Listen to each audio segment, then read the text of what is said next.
sepeda kula bareng bocor nalika dalan dhateng sekolah. Oh, ngono ta. Ya wis, makane mlebu wae banjur linggo sing tenang. Matur nuwun sanget, Bu.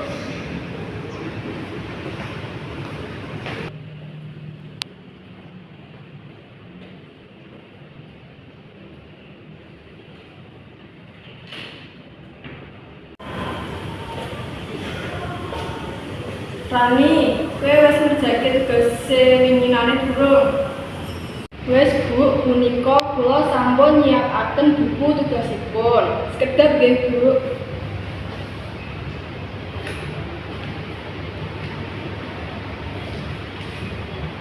Niki, Bu.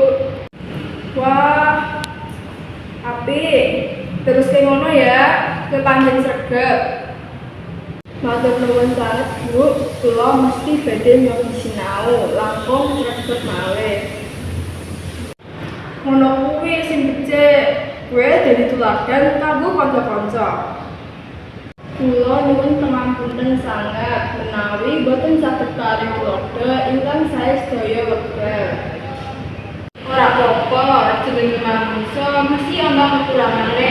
Sing penting kowe gelem introspeksi lan ngowahi diri. Inggih, Bu, matur suwun sanget sampun diparingi pengertian lan diulang. Ya wes, saiki ayo padha teruske sinaune.